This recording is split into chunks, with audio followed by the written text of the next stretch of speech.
Hello all, welcome to Kerala stock market guide. അപ്പോൾ ഇന്നത്തെ post market സെഷനിലേക്ക് നമുക്ക് പോകാം. സോ നിഫ്റ്റി ടോട്ടലി നമ്മുടെ വ്യൂ പോലെ തന്നെ അപ്സൈഡ് പോയ ശേഷം ചെറിയൊരു പുൾ ബാക്ക് തരികയാണ്.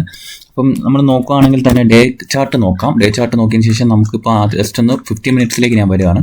അപ്പം 50 മിനിറ്റ്സ് വരുമ്പോഴത്തേക്ക് നമുക്ക് സ്ട്രക്ചർ വൈസ് നോക്കിയാൽ നിങ്ങളുടെ ഒരു സൈഡ് ഒരു ഡിമാൻഡ് ഏരിയ ടച്ച് ചെയ്ത് അപ്സൈഡ് പോയി ശേഷം വീണ്ടും ഡിമാൻഡ് ഏരിയയിൽ പോയി. അപ്പോൾ നമുക്ക് നോക്കുകയാണെങ്കിൽ തന്നെ മാർക്കറ്റ് ഇപ്പോൾ ഒരു ബെയറിഷ് സ്ട്രക്ചറാണ് മാർക്കറ്റിൽ നിലവിലുള്ളത്. 50 മിനിറ്റ് ചാർട്ട് നോക്കുമ്പോഴത്തേക്കും നമുക്കറിയാം ഈ ഒരു ഏരിയ 25,900 എന്നുള്ള സോൺ എന്ന് പറഞ്ഞൊരു ഡിമാൻഡ് ഏരിയ ടാക്ട് ചെയ്യുന്നുണ്ട്. അപ്പം നിഫ്റ്റി ഒരു ബെയറിഷ് ആയിരുന്നു എന്നതിനപ്പുറം സ്റ്റോക്സിൽ സിവിയർ സെല്ലിങ് എനിക്ക് തോന്നി. പല സ്റ്റോക്സും സെല്ലിംഗ് പ്രഷർ നേടുന്നുണ്ടായിരുന്നു. നമുക്ക് വാങ്ങി വച്ചിരിക്കുന്ന പല സ്റ്റോക്സും തന്നെ ഇപ്പം നിഫ്റ്റി മൂവ് ചെയ്യുന്നതിനെക്കാട്ടി ഫാസ്റ്റായിട്ട് സ്റ്റോക്സ് മൂവ് ചെയ്യുന്നൊരു ഫീലായിരുന്നു ഉണ്ടായിരുന്നത്. അതായത് സിവിയർ സെല്ലിങ് പല സ്റ്റോക്സിലും ഉണ്ടായിരുന്നു. ഒരു സ്ട്രെങ്ത് ഇല്ലാത്തൊരു മാർക്കറ്റായിരുന്നു ഇന്ന് ടോട്ടലി ഉണ്ടായിരുന്നത്. അപ്പോൾ നമുക്ക് ടോട്ടലി നമ്മുടെ വാച്ച് ലിസ്റ്റിൽ ഇട്ടേക്കുന്ന സ്റ്റോക്സ് നോക്കി എല്ലാം നെഗറ്റീവാണ് കിടക്കുന്നത്, കണ്ടില്ലേ?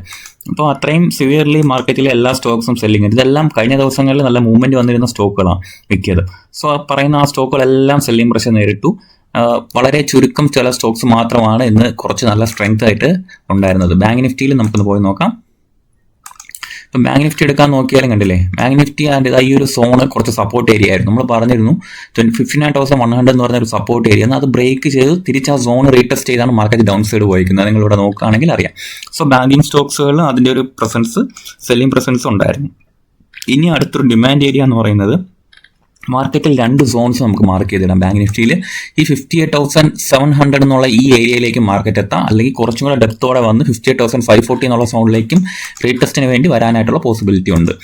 അപ്പോൾ ഇന്നത്തെ ടോപ്പ് ഗെയിനേഴ്സ് നോക്കുകയാണെങ്കിൽ Maruti Suzuki, Max health care, IndiGo, M&M and Tata consumer product ആയിരുന്നു ടോപ്പ് ഗെയിനേഴ്സിൽ വന്നത്. ടോപ്പ് ലൂസേഴ്സിലാണെങ്കിൽ Hindalco, Tata steel, JSW steel, Bajaj finance and ഹിറ്റ്സെൽ ടെക് ഒക്കെയാണ് ഇന്ന് ടോട്ടലി ഉള്ളൊരു സെല്ലിംഗ് പ്രഷർ നേരിട്ട സ്റ്റോക്സ് എന്ന് പറയുന്നത്. സോ മാർക്കറ്റിൽ US മാർക്കറ്റിലാണെങ്കിൽ വളരെ ഡൗൺ ആണ്.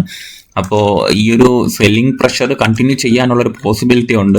സോ നമ്മൾ മൊമെന്റം ട്രേഡുകളോ അല്ലെങ്കിൽ ബ്രേക്ക് ഔട്ട് ട്രേഡുകളോ എടുക്കുന്നത് കുറച്ച് മണ്ടത്തരമായിരിക്കും എന്നാണ് എനിക്ക് പറയാനുള്ളത്. ബ്രേക്ക് ഔട്ട് ട്രേഡുകൾ ഫെയിൽ ആവാനുള്ള പോസിബിലിറ്റിയാണ് കൂടുതൽ. സോ നമ്മൾ ബ്രേക്ക് ഔട്ട് ട്രേഡുകൾ ഫോക്കസ് ചെയ്യാതെ മേ ബി ബ്രേക്ക് ഔട്ട് ചെയ്ത് റീടെസ്റ്റ് ചെയ്ത ട്രേഡുകൾ നിങ്ങൾ ഫോക്കസ് ചെയ്യൂ സ്വിംഗ് ട്രേഡിനായിട്ട്. അല്ലെങ്കിൽ മീഡിയം ടേം നിങ്ങൾ നല്ല പോയിന്റുകൾ സ്റ്റോക്ക് വാങ്ങി 2-3 മാസമൊക്കെ ഹോൾഡ് ചെയ്യാൻ കണക്കിനുള്ള സ്റ്റോക്കുകളിൽ മാത്രം ട്രേഡ് എടുക്കാൻ ശ്രമിക്കുക. അല്ലാത്ത പക്ഷം നമുക്ക് ലോസ് വരാനുള്ള പോസിബിലിറ്റി ഉണ്ട്. അപ്പോൾ ഏതെങ്കിലും സ്റ്റോക്സിന്റെ ഡൗട്ട് ഉണ്ടെങ്കിൽ നിങ്ങൾക്ക് പേഴ്സണലി മെസ്സേജ് ചെയ്യാം. നമുക്ക് അനലൈസ് ചെയ്ത് വീഡിയോ ആയിട്ട് ചെയ്യുന്നതായിരിക്കും വരുന്ന ദിവസങ്ങളിൽ. അല്ലെങ്കിൽ നിങ്ങൾക്ക് പേഴ്സണലി ടെലിഗ്രാമിൽ മെസ്സേജ് ചെയ്യാം. അപ്പോൾ നമ്മുടെ ഗ്രൂപ്പ് ആക്റ്റീവായിട്ട് മുൻപോട്ട് പോകുന്നുണ്ട്. ഇതുവരെ ടെലിഗ്രാം ഗ്രൂപ്പിൽ ജോയിൻ ചെയ്തിട്ടില്ലാത്തവർക്ക് ഗ്രൂപ്പിലും ജോയിൻ ചെയ്യാം. അപ്പോൾ നിങ്ങൾക്ക് ഇത്രയും കാര്യങ്ങളേ ഉള്ളൂ. ഇന്നിപ്പം കൂടുതൽ സെല്ലിംഗ് പ്രഷർ നേരിട്ടതുകൊണ്ട് തന്നെ കൂടുതൽ സ്റ്റോക്സ് ഒന്നും ഡിസ്കസ് ചെയ്യാനില്ല. ടോട്ടലി മാർക്കറ്റിൽ കിട്ടുന്ന സ്റ്റോക്സ് ഫുള്ളും സെല്ലിംഗ് പ്രഷറിലാണ് നിൽക്കുന്നത്. വളരെ ചുരുക്കം സ്റ്റോക്സ് മാത്രമേ പെർഫോം ചെയ്തിട്ടുള്ളൂ. കണ്ടില്ലേ, ഓരോ വാച്ച് ലിസ്റ്റിലും കിടക്കുന്ന സ്റ്റോക്സ് എല്ലാം നല്ല രീതിയിൽ സെല്ലിംഗ് പ്രഷർ നേരിട്ടുകൊണ്ടിരിക്കുകയാണ്. ഇപ്പം ഏഷ്യൻ പെയിൻറ്റ്സ് തുടങ്ങിയ കുറച്ച് സ്റ്റോക്കുകൾ ബ്രേക്ക് ഔട്ടിന് ശേഷം കുറച്ച് സ്ട്രെങ്ത് ഉള്ള സ്റ്റോക്കുകൾ കുറവാണ്. സോ അപ്പോൾ നിങ്ങൾ ഇങ്ങനത്തെ നല്ല കുറച്ച് മീഡിയം ടേം മാത്രം ഫോക്കസ് ചെയ്യുക ഇനിയുള്ളൊരു 1 മന്ത്. കാര്യം നിഫ്റ്റി ഓൾ ടൈം ഹൈക്ക് അരികിൽ എത്തുമ്പോഴത്തേക്ക് മാർക്കറ്റിൽ അങ്ങനത്തെ അതിൻ്റെതായ ഒരു സെല്ലിംഗ് പ്രഷർ ഉണ്ടാവാൻ സാധ്യതയുണ്ട്. കാരണം അത് ഒരുപാട് ആളുകളെ ട്രാപ്പ് ചെയ്യാനുള്ള പോസിബിലിറ്റി ഇങ്ങനത്തെ അവസ്ഥകളിലുണ്ട്. സോ മെയിൻലി നിങ്ങൾ ഫോക്കസ് ചെയ്യേണ്ടത് മീഡിയം ടേം ട്രേഡിങ്ങിൽ മാത്രമായിരിക്കണം. അല്ലാതെ ബ്രേക്ക് ഔട്ട് ട്രേഡുകൾ എടുക്കാൻ നോക്കിയാൽ അത് ഫെയിൽ ആവാനുള്ള പോസിബിലിറ്റി ഇങ്ങനത്തെ മാർക്കറ്റുകളിൽ കൂടുതലാണ്. Okay, so thank you.